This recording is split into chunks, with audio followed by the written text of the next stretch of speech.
Okay, but it's all because of community, the passion for community. We want to do something good for our community.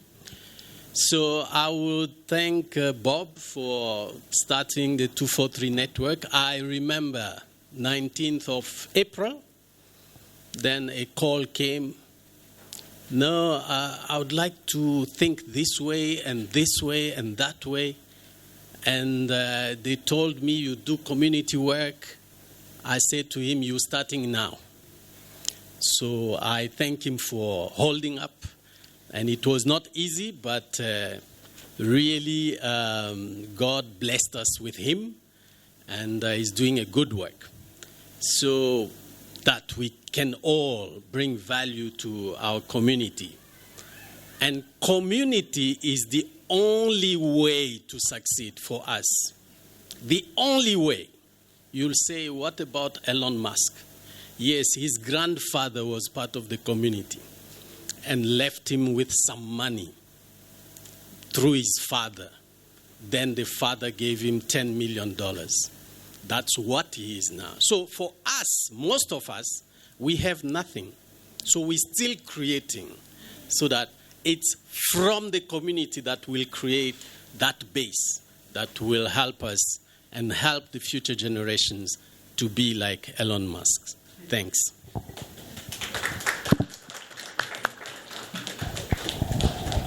Okay, thank you. Sorry. I'm the chairperson, executive chairperson of COP Congo, the future bank of the Congolese community in the world. We don't have a bank. Thanks.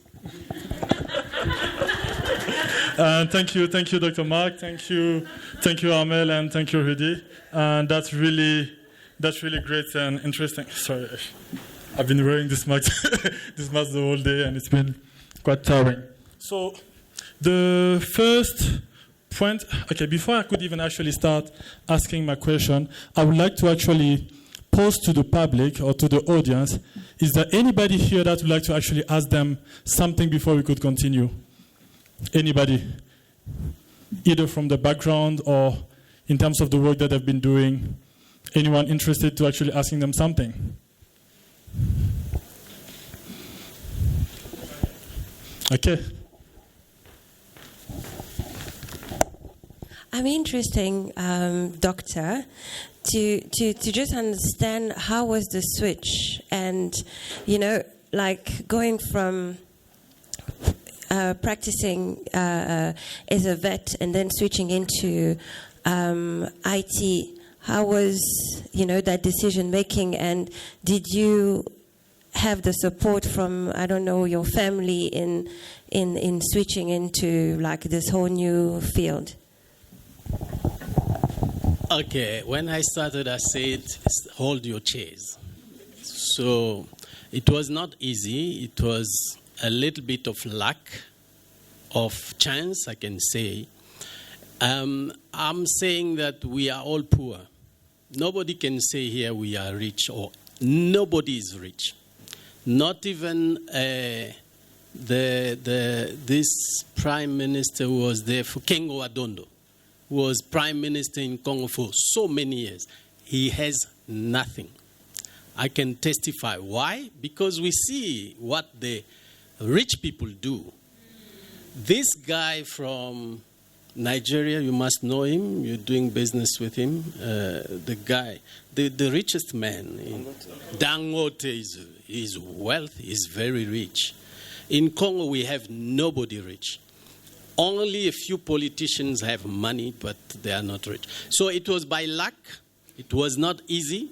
Just think of a family that invested over 18 years to get somebody to be a doctor, and you call them and say, I'm switching to something else. So it was not easy, but those are the times where you need to make decisions, and somebody spoke of a focus here. And so I had to make the decision and make it work. Then after that, just to appease you, I have a master's degree in IT. So it was not for fun, but I had to plan now how I will make of the switch so that it becomes valuable. And I don't think my family do regret today, but it was not easy. Thanks. Thank you. That, I mean, just listening to that, I find that very interesting and inspiring, because I can see that, you know, in the audience we have various people that are either professional or entrepreneur and so forth. One of the things that we had set ourselves to try to achieve initially as part of our first year target was to find ways of assisting at least 50 professionals to be able to grow their side hustle. And I believe that many of you have found yourself in position where you were working in a formal job, but then you had something that you were pushing, something that you were trying to grow, to the point that you made your side hustle become your main business. Is there something that you like? What are 3 key points that you can actually share with people that are present for those who have actually been in that position, so that people are actually able to benefit from that? Sorry if I'm deviating from the finance sector, but this is something that's very valuable for people here. All right, cool. Personally, I've gone through that. So I first started from varsity. I started working in a credit bureau. So we were doing both finance and IT together. I worked for a long time as a consultant for many companies as a software developer. And I think I went back to become a manager of one of the credit bureau called XDS. And my first hustle was something that I've learned from my father. Already from a young age, he's been an entrepreneur. And from a young age, I could feel that I had more to give. When I say I have more to give, that's an advice I'll give everyone here. You could be doing what you're doing today because you either have to put food on the table, or you have to cover some bills, you have to take kids to school, and you're doing what you think you should do just to be able to cover yourself. However, it may not be your passion. Okay, my passion wasn't to do IT or to do software development. My passion was in entrepreneurship. I love finding solutions to problems, whatever the problem is. You have a toe that's lost a nail, I'll come up with a solution for you to grow it back. That's the kind of person that I am. So for me, that was my passion. And I decided that I'm going to do something about it. So I started doing what he's calling a hustle job. So I had my day-to-day working as a manager, an IT manager for an institution. And after that, I will be doing some software work for other companies on the side. I did it for a while until I found that it was stable enough for me to be able to stop doing my job, and I just quit. And when I quit, I don't think that I had enough of money for myself and my family. But the passion is the one that drove me to carry on doing it anyway. Because when you put you don't know what's on the other side of the tunnel. The only thing you can do is leave it to God and then just say, look, Simba volant. Right? Tu lui donnes le volant pour continuer avec le reste, because everything else will just come. Because you have aligned your passion with what you've told him. You're going to ask him and say, God, this is where I want to be. This is who I want to be. This is what I want to do. I may not be able to do it today because of finance. We get a lot of people that may want to do studies, but they can't study because they don't have the money to do so. So they're forced to do the job that they can do today. So the side hustle will get you there by doing these side things that will help you drive it back to your passion and give it time. Sometimes it takes longer than you think it's going to, but just stick to it, and then sooner or later you should be able to find that light at the end of the tunnel. Now, thanks a lot. That's very encouraging, especially, how can I put it? Whenever I'm actually doing work, and especially for the network and stuff like that, you usually have discussion with Tim and Melissa. Big shout out to Tim and Melissa for putting up with me annoying them over and over things that needed to be done, and to the entire team, and that's always keeping me on my toes, as an example. And what he actually said, you find yourself asking yourself, you check more or less what you need at the end of the month to be able to break even. And I won't lie, that's usually the biggest fear, I would say, for many people. I mean, isn't it what most people are usually worried about? It's like, if I start, am I going to be able to secure my family or my life over that specific period? And especially looking at the financial context in which we usually find ourselves. Many people find themselves in a situation where they start a job and... Yes? Sorry, I have 2 questions. The first one would be, how would you then... if you're in a saturated market, how would you use technology to stand out? And then my second question would then be, for a small business, how do you think they should structure, a proposal or something in order to get funding from a bank, for example, or another institution?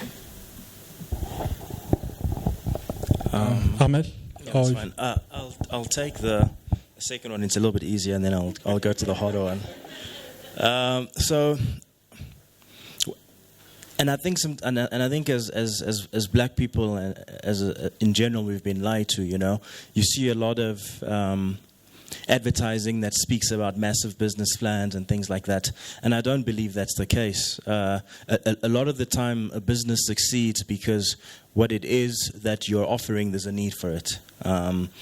So in my instance, and it's what I tell the guys, even in developing this sort of business, is let's not create red tape and bureaucracy to not want to assist people. If you don't want to do it, just don't do it.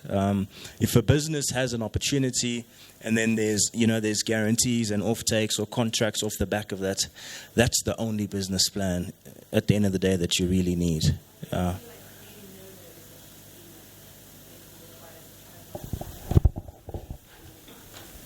Don't make it too long. Don't try to be too clever. Keep it simple. Keep it simple and get to the point. And I think you'll succeed that way. Yeah. The first question. I heard, I was interested in the answer that Ruddy gave about chance. I also spoke of chance, but can we change that? Instead of waiting for chance, waiting for people that are now in employment and they have ideas, but they can't jump, because if they jump, they don't have the next paycheck. Can we create, through this type of a network and going forward, can we have platforms which can allow people to jump with some safety net? That's what we need to do.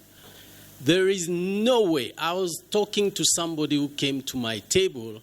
I told him there is no money for us from banks, full stop, unless it is our money. So we need to have our own money, our own bank, so that people will have money.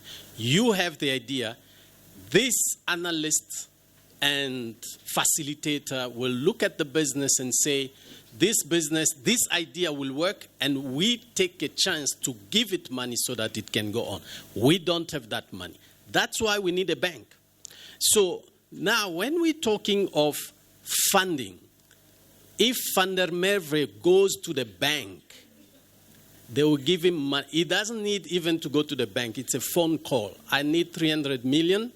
They say, who's your grandfather? I said, no, it's Van der Merwe. Say, come tomorrow. That is how it works. So we need to have a bank. So now, I'll give you an example. I have a friend of mine. To make it very, very plain, this guy has a security company, a big one, at the type of ADT. He employs over 2,000 people around the country. He's black. This guy bills 6 million per month He's a friend of mine. The guy was short of 2 million one day last year. He went to the bank. They told him there is no money. Can't give you. The same bank that receives the 6 million per month for him. Then they told him, where are your assets? That's the day he started buying properties. He said, Mark, we are blacks. If we don't have this type of properties, there is no way they will give you money. Even if they see 6 million in my account every month. It's just that I have too many employees, and there was one company that didn't pay for 3 months, so he couldn't pay his employees. He wanted 2 million that month. They told him there is no money. So we need to be together. Bob, we need to stick together. Ruddy. So all of us, we need to have a bank where these guys will be able to assess and say, give them the money. Thanks.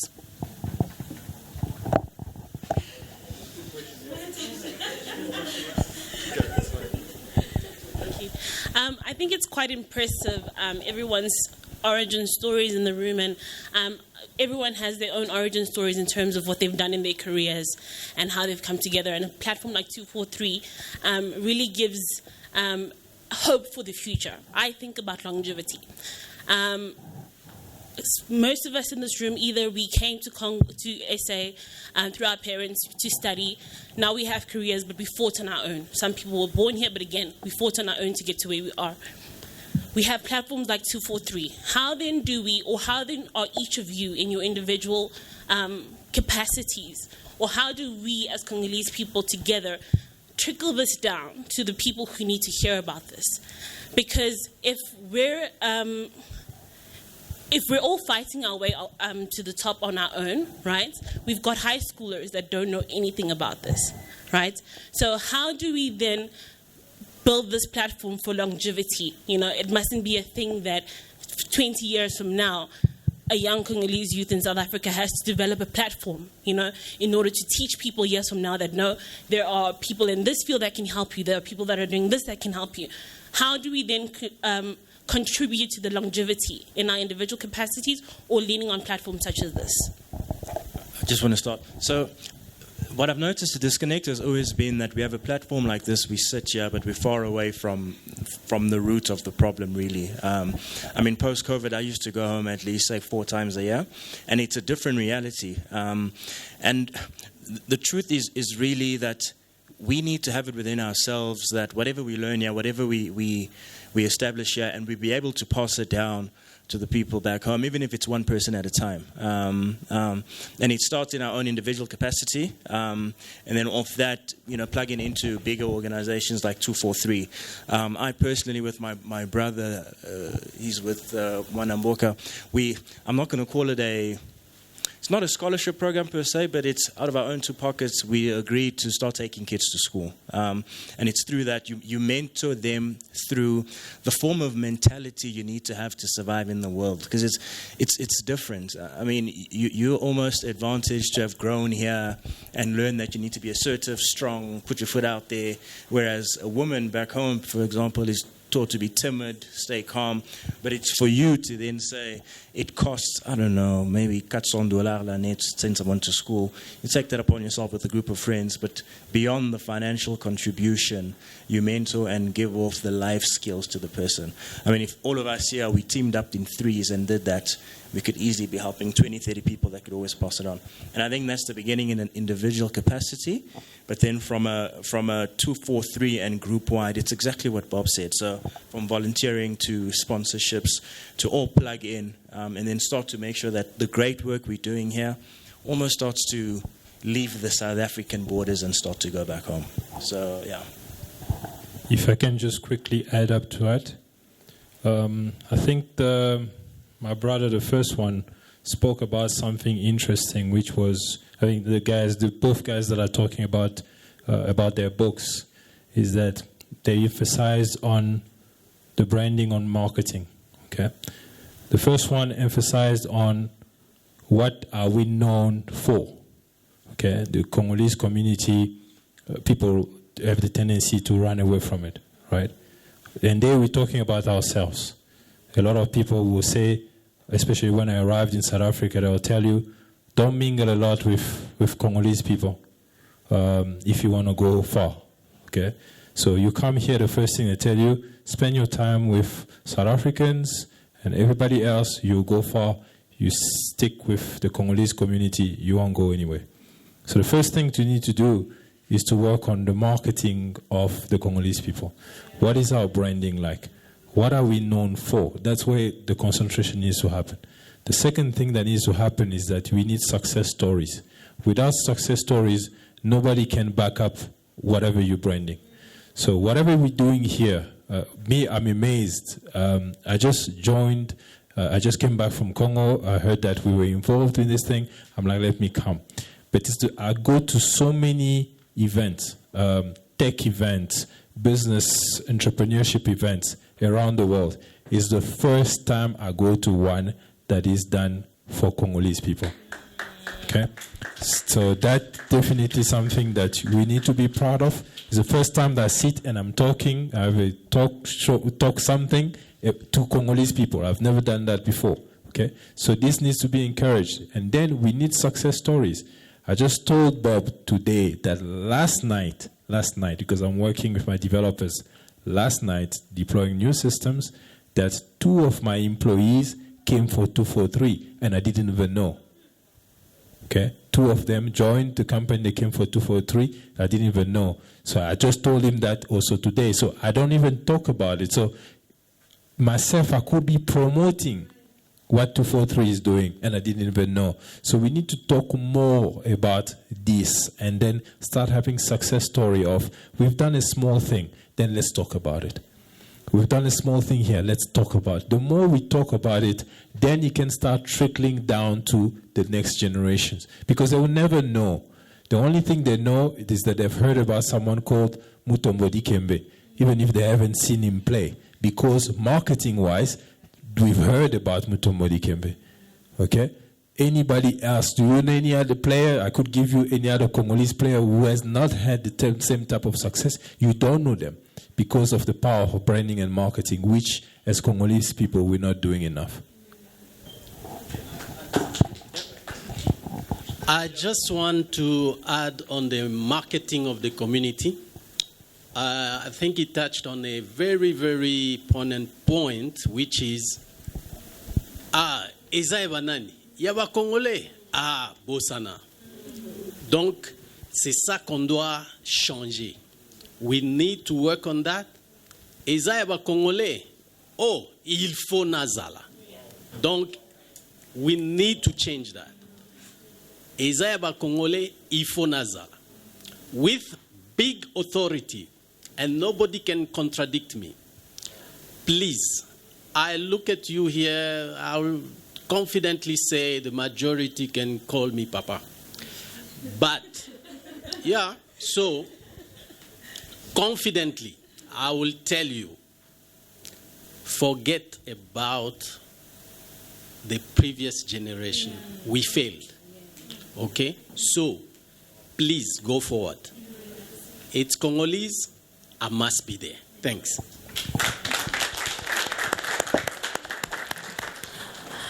So I just have a quick question. I just want to go back to the issue on the funding for businesses. We all know that there are a lot of Congolese, prominent Congolese businesses in South Africa, and a lot of people are struggling to scale because they don't have the required, funding that they need to obviously take the business to the next level. So I want to know, Dr. Mark Mpasa, I've heard a lot about like Coup Congo, and I know there's a lot of great initiatives that are coming with that. But I just want to know, how are we practically working towards gathering those funds that we need for Congolese businesses? And I don't know if it's Mike.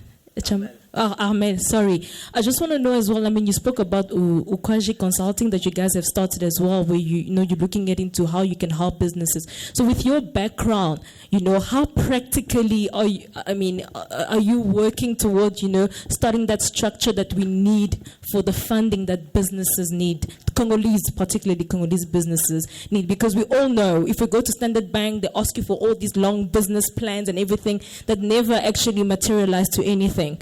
So I really want to know practically what are we doing to be able to get funding for Congolese businesses. Thanks. I'll hand over to Papa shortly. But so the truth is, as Congolese businesses in this environment, is difficult for us, without a shadow of a doubt.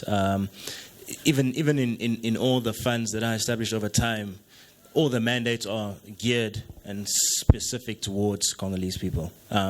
So even in coming together and putting Ukwaji, and then the off-spin of that, just when we were brainstorming to, in addition to sort of the soft support you can give businesses, there has to be an element of finance, because that's the bottom line to it, And then what we would always say is, amongst ourselves, there's a 5,000 can come from you, 5,000 that can come from you, 5,000 that can come to you, that could effectively make an 80,000 to go to a deserving business and see that grow to the benefit of the community, and the cycle almost just continues. The idea then of Likelemba Plus came because, again, in the South African context, a lot of people would have known of their Stokvel Wealth, and I think there's Stokvela as well. And again, it's almost, for us in this environment, it excludes us. So the idea of Likelemba Plus was it was for us to take advantage of that platform to then say, we have a savings community that has so much savings, and depending on the community on the platform, they have a specific appetite for risk, and it's up to them to determine what it is. And then we could filter out and prepare and package opportunities that could give them returns that are different for them. So that's the sort of synergy when we saw in putting together Ukwaji and then looking to partner with the guys from Likelemba Plus that presented earlier. I'm going to give the rest to... Thank you so much. The pain of not accessing money. Initially, it was through Maison Congo. Actually, Maison Congo wanted to be like 243 networks, but I think it needed a youth that is energetic. So that's why we're really supporting. We know exactly what is the power that can come from this youth. So we didn't have money, so we was like, which bank can we go to lend money from? There was no bank. So that's why we say, because there's no bank, we're going to start one. But, there is a but. It is easy in this country to start a community bank. It is so difficult with Congolese people because we are not organized. That is the bottom line. If everybody in this room becomes a member of COP Congo today, tomorrow, because we are short of 80 members for us to apply for the banking license. 80 members. If I was a pastor, I think that is a very... Okay, but it is money. So there is no trust in the community, right? There is no trust. This type of networking builds that trust. Everybody is talking about the trust. And we're building that. It has been 3 years that we're building that. That now we have members in America, members in France, because like the marketing person said, it should be the brand now that says, I look at what is there, then I believe in this. Plus, although it's Congolese, but I still believe in this. Because there is that, hey, is that ever Congolese? No. But we are trying to erase that. It's only after that, then it will be our own money. If he, as an analyst, says we can lend 20,000 to this business so that it scales up, let it be. Be it Ozoteka Pilipili Or is it maquillage? Or is it bitoyo, which I saw there? Maybe they need a baki. I don't know. But we should have 100,000 to support a business that needs it, so that it will. And the conditions must be like, you give it at 10%, back at 10% over a year. Those are the type of things we want to be able to have in the community. So that, let's say, he's doing the, transfer of money. They need agents. Agents that where people can, it's online, but in Yeovil, people don't have smartphones. So you need an agent. So can we create an agent? We need it as a community. We create, it's our money. We put an agent there. We all know Yeovil, Sunnyside is an agent for Maxi Cash. So those are the type of things we need. We need to trust the Congolese business going forward. Thanks. If I may, just a quick one. So I think it was about 5 years back, when I was at home, Akin, and I don't know if people are familiar with the Grameen bank model in Bangladesh, where the idea behind it is you can't take a Western credit criteria and apply it to the African sort of people. And then it sort of built a model to say, amongst the four of us, we'll use our own social credit matrix. You're not going to owe me money and show your face, because I'm going to tell your wife, you owe me money, all right? So you group 5 people, and you sort of 5 people that trust each other, and at the time when I tested it, I think at the time it was an equivalent of probably 8,000 rand, but in dollars. And then you take le garde, you take le mari de la bonne, you put them together, and then amongst them they have needs. One needs $500 pour payer la dot. One needs $300 to send a kid to school. Amongst themselves, they'll determine whose need is more important.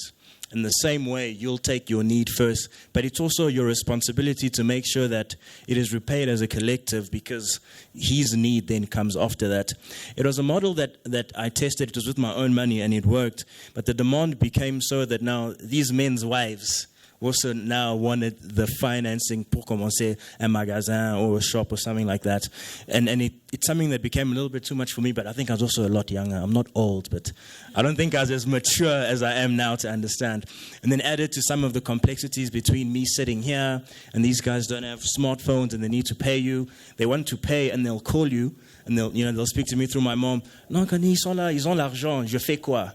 So the idea that Congolese people are, you can't trust them, they can't do business, I think it's false. The will is there, but the means are not there. So you cannot apply your Western system to them. Try speak to them at their level, because you will see the growth. And then you can start slowly almost introducing them to the way the bigger world and the West does business.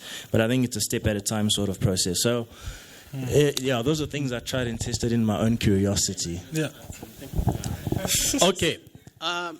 The community cooperative bank actually works on those principles. We don't go with the banking system.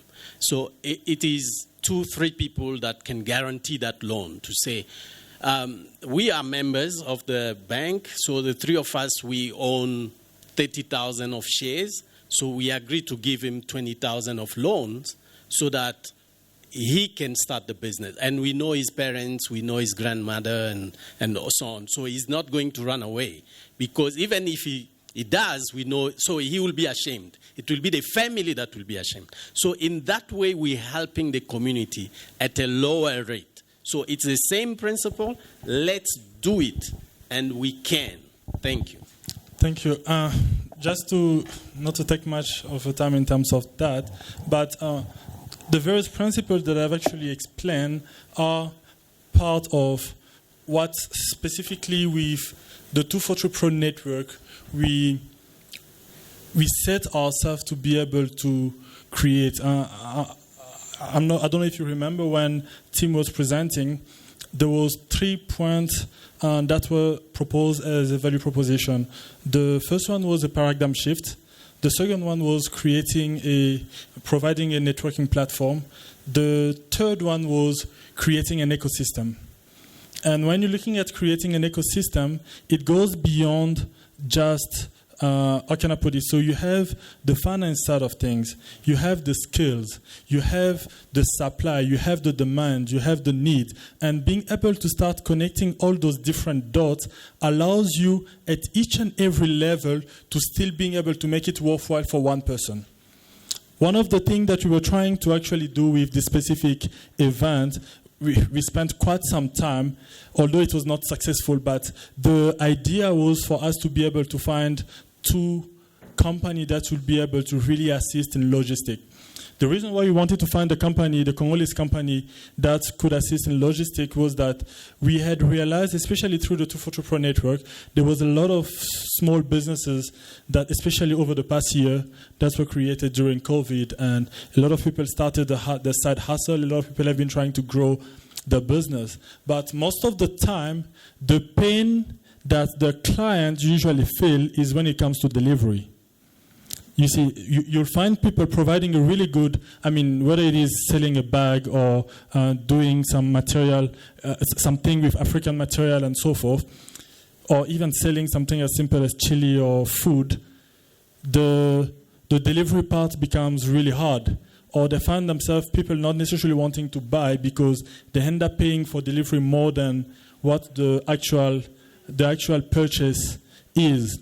And that's something that's also making it difficult for a lot of the small business to be able to become profitable, because in order for them to satisfy the client, they're kind of cutting on the, how can I put it? They're kind of cutting on the profit margin, which makes it even harder for them to be able to scale. So one of the things that if you know of any company, please put us in touch with them. One of the projects that we're actually trying to do at this stage is to be able to find a way to contact such company and put them in contact with quite a few of the businesses that are working in that sector. There's quite a few businesses here that need different type of delivery. But our idea is to create some kind of economy of scale where instead of the person only having one-way bill where they're paying 100 Rand or whatever the case, it becomes very expensive for the logistic company. But then we try to explain to your client that we can only do our delivery on Fridays, as an example. But then on that specific Friday, because there's Stitch by G that has 3 delivery, you have Curtis Boutique that has got 2 delivery, you have Proudly Afro that has got 5 delivery, the person finds themselves directly with 10 delivery that they can actually fulfill on that day without necessarily having to spend that much. And going like that as a group even gives you the ability to negotiate your price better. And that's something that we are really trying to achieve and implement in the next 2 quarters. So if you have any contacts or anything that you would like to assist us in terms of idea and support with that, that's going to be really welcome. Sorry, I ended up talking about the network instead of continuing about what you were saying. There's a question here. Thank you. Okay, my question is a little bit of a human question. And so I think I'm not alone when I say that, like, a lot of us are maybe the only ones or the first ones in our families that have gone to school and have been able to get a degree. And so what's happened in my family, this is now a personal issue, is that I was able to get a degree, and then what my parents did was they told everybody, right? And then I got a promotion, and then they told everybody. And so when I got a promotion, I decided to downsize in terms of my expenditure. I decided to buy a second-hand car cash.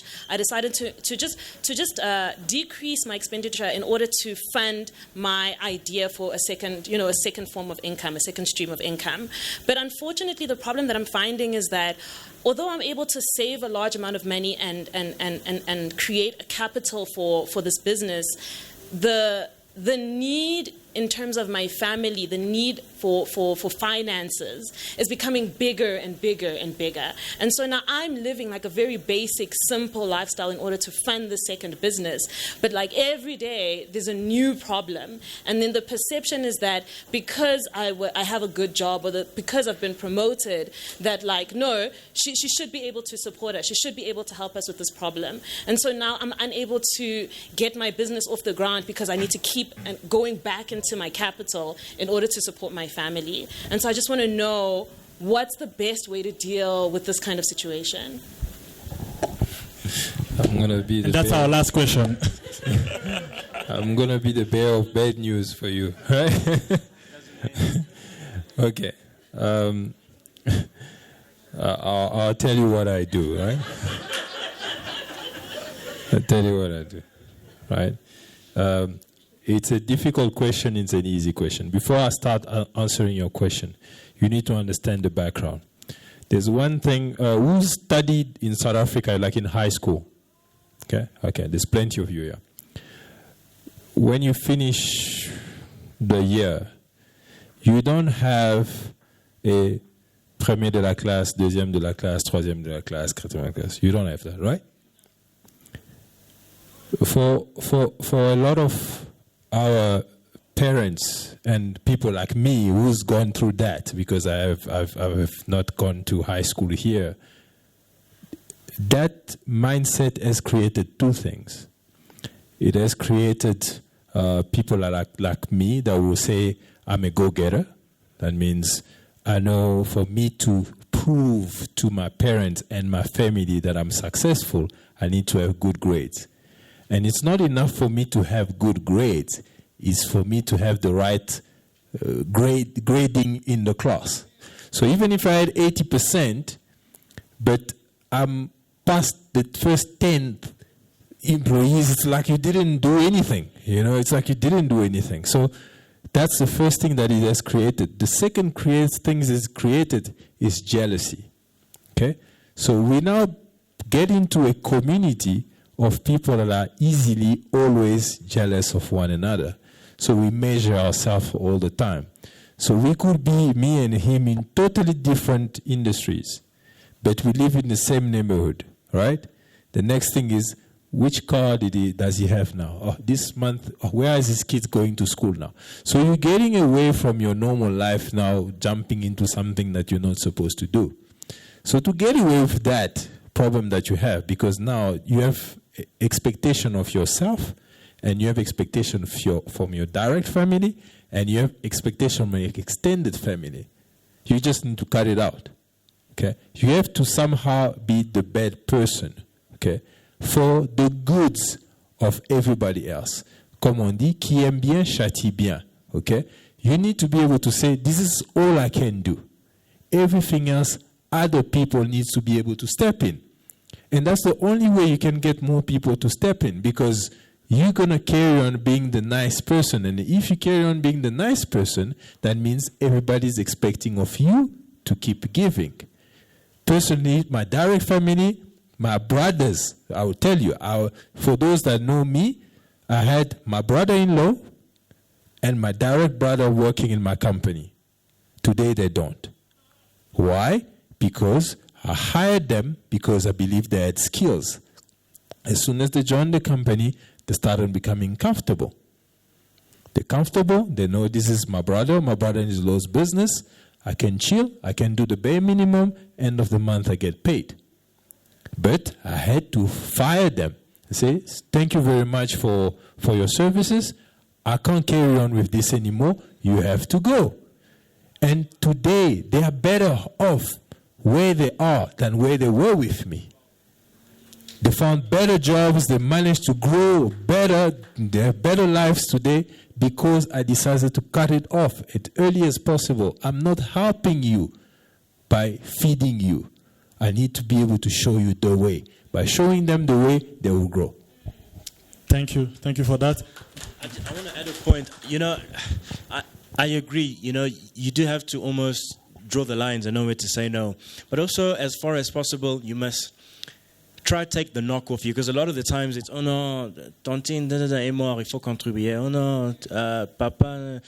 So I've seen, and I'm not punting Corp Congo, but I've seen some of their products and what they're sort of trying to develop and see how it also works here. So there's things like, I think burial societies, almost health insurance products, and those things, how they work is you'll pull everyone's contribution for smaller risk. So it would effectively cost you, let's say maybe 200 Rand to make sure that you've paid for funeral, almost sort of cover for everyone in your family, so that if when someone does pass away, because it's inevitable, it will happen, they're not knocking at your door for $2,000. It makes a difference. So over the long term, it does sort of make a difference.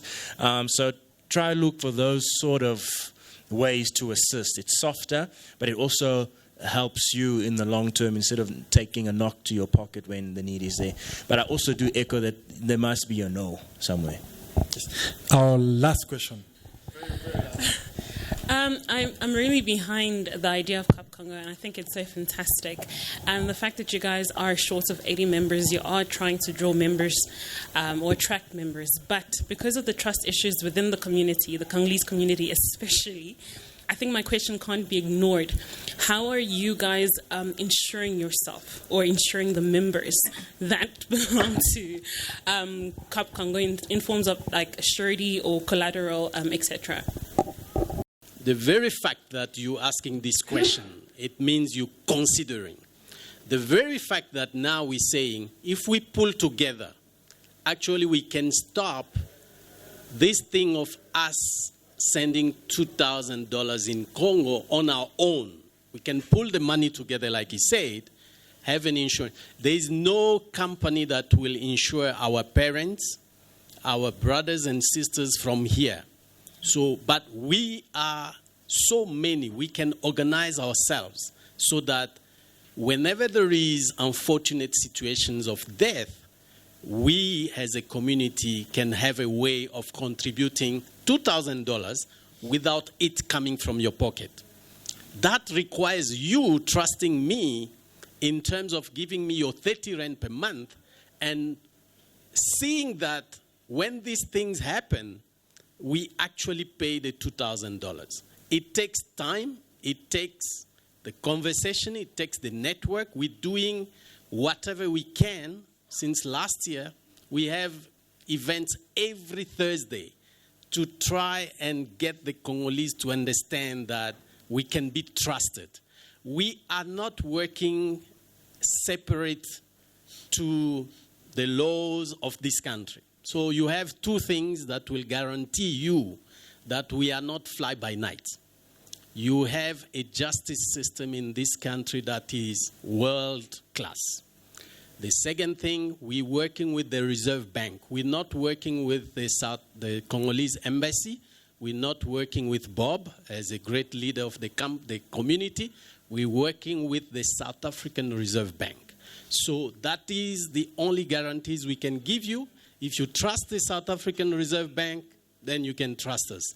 If you don't trust them, I don't know what to say. Thanks. Just to help him out as well.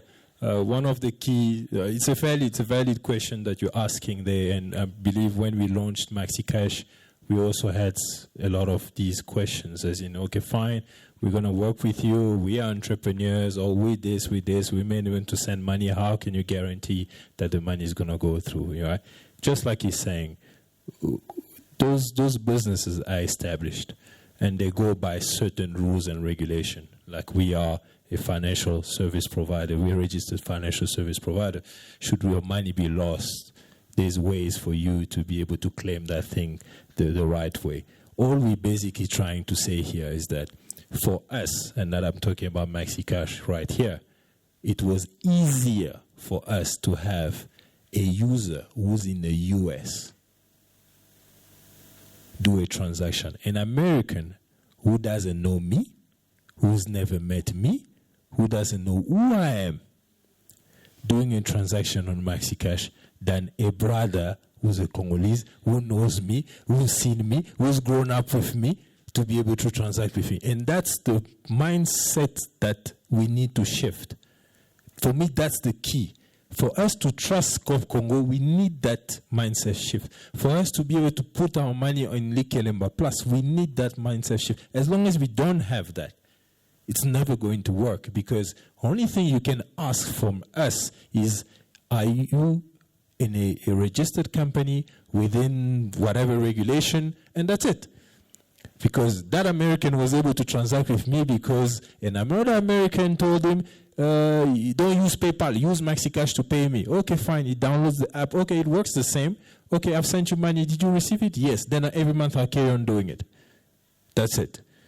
But if it's like Papa said, le Lokoba congolais, c'est toujours le Lokoba congolais. Et on a vraiment besoin de pouvoir. On est tous en train de travailler dur, mais chacun dans son coin.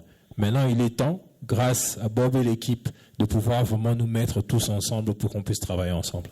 Thank you.